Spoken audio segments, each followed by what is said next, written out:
all of the internet scholars are trying to figure out the answer to the greatest question of our age. What the happened to the Marvel Cinematic Universe? Some people blame Disney Plus and making streaming content. Some people believe Kevin Feige actually just hates men and everything good from comics. Others simply think they had profit fatigue. But what if I told you that the MCU decline is all actually Tom Holland Spider-Man's fault? What? And by the way, me?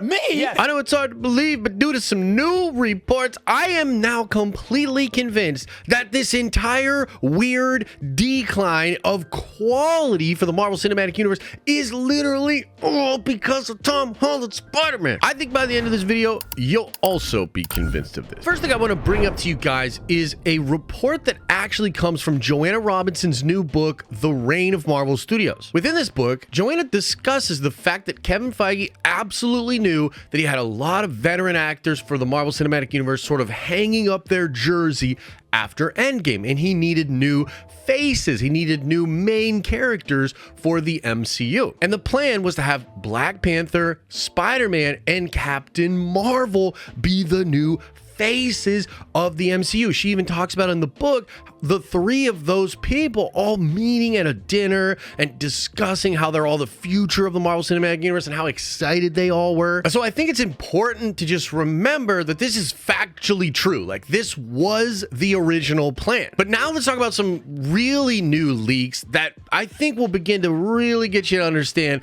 where I am coming from. And the new leaks discuss the fact that Tom Holland will be the main focus of the next two Avengers films. This comes from My Time to Shine. Hello, appears to be corroborated by other scoopers as well. You're going to have a big focus of the multiversal saga surround Tom Holland Spider-Man, and he's also supposed to be the main focus of the next two Avengers movies. Now, with all of that in mind, I want to take you back to 2019. You will recall that about a week before San Diego Comic-Con, Tom Holland was sort of taken back by Sony Pictures. Now, I need to quickly explain this. Some of you guys know this. Some of you guys might be confused by it. But the TLDR is that Sony owns the film rights to Spider-Man. Marvel cannot do anything with Spider-Man on film without expressly working with Sony. They sold the rights to that character in the 90s, and they've never been able to afford it back. And at this point, it really doesn't seem like Sony would sell it back to Disney regardless, especially after the success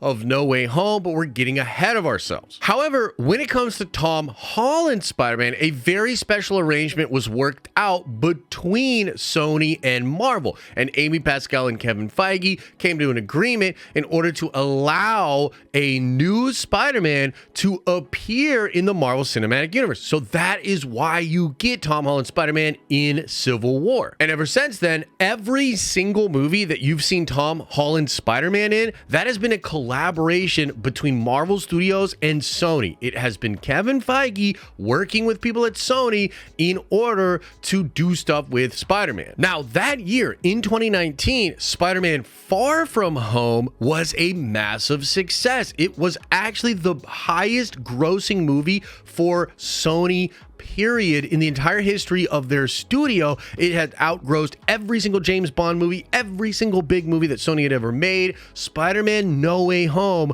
was a bigger movie than all of them. And maybe you'll recall that there were a lot of rumors at the time that if Spider-Man No Way Home did not cross $1 billion, Sony would just take Spider-Man back. They would just take the license back and they wouldn't work with Marvel Studios anymore. And then the movie made over $1 billion, and everybody thought, oh my gosh, this is great. More Tom Holland Spider-Man. Spider-Man's going to stay in the MCU. This is obviously a winning formula. We're all good. And then Sony was randomly like, nah, we're taking back Tom Holland Spider-Man, and there's nothing you can do about it, Kevin Feige. So basically what we're talking about is Kevin Feige believing that he would have access to Tom Holland Spider-Man basically as much as he wanted over the next couple of years. That's what we thought was going to happen. That's what Kevin Feige thought was going to happen. That's what Tom Holland thought was going to happen, but Sony kind of pulls the plug on that, and essentially just said, no, we are now taking Spider-Man back. You can't do anything with Spider-Man. Now, let's go back to the idea that was put forward in Joanna Robinson's book that Spider-Man was literally supposed to be one of the faces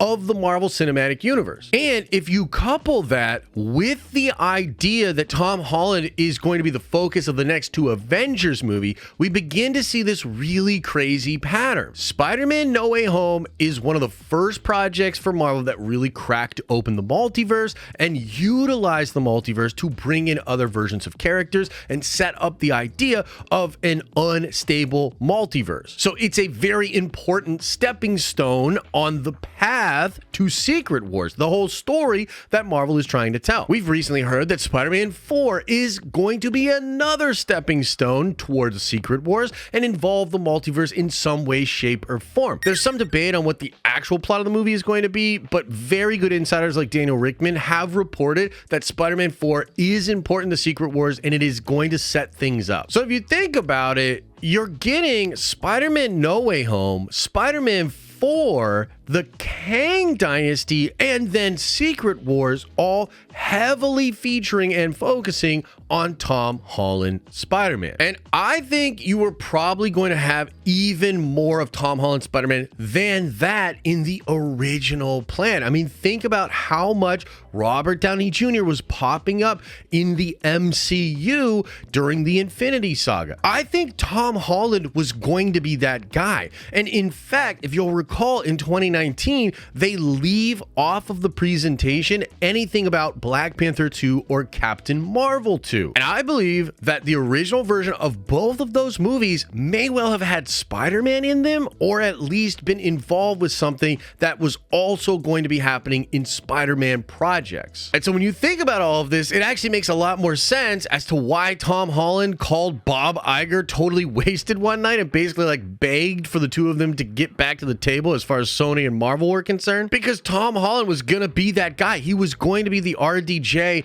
of the whole thing, and I really think that probably would have worked. I mean, right now, one of the big problems with Marvel is you don't have that character. You don't have that Tony Stark that's actually pulling it all together, that's just totally charming and incredible in every single film. And I really think Tom Holland Spider-Man would have been that character. And when you really think about it, the fact that No Way Home swung so hard for the fences as far as the multiverse is concerned, and the fact that between Spider-Man 4 and the next two ones, you're going to get so much Tom Holland, it actually feels like, to me, Feige had this really great story and this way to tie it all together. Sony throws a major wrench into everything by taking him back. Then Feige basically just held the MCU in like a holding pattern. This is why I think we've been getting so much filler and so much content that doesn't really fit together or make sense,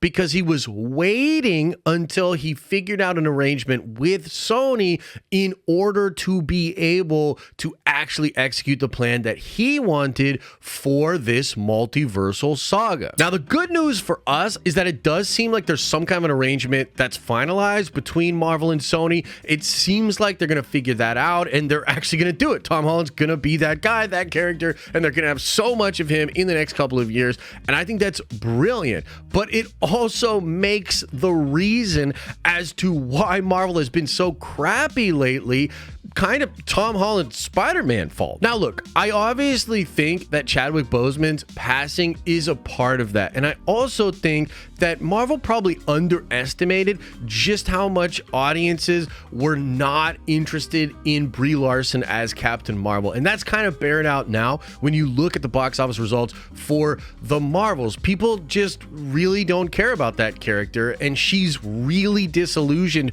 with the whole process of being Captain Marvel. But I would argue if the Captain Marvel movie had actually had Peter Parker in it, which is somewhat set up in Endgame, it would have been a much better movie. I think it would have brought more male energy to the film, and I think Brie could have played off of Tom in a really interesting way. You could even make the argument that they just replace what Spider-Man was supposed to do in Captain Marvel with Kamala Khan, which isn't necessarily the worst switch, but it's just the case that Spider-Man is infinitely more popular than Miss Marvel. I mean, Miss Marvel is one of the lowest rated television shows Marvel's ever produced, and Spider-Man is Spider-Man. I mean, it's obvious that it would have been better had Spider-Man been involved. And it's also fair to say that this is really kind of Kevin Feige's fault, right? Like, we can't blame this on Tom Holland's Spider-Man, and maybe it's really just Sony's fault, right? It's Sony's fault for making this difficult, for leveraging the license that they have with the Spider-Man character.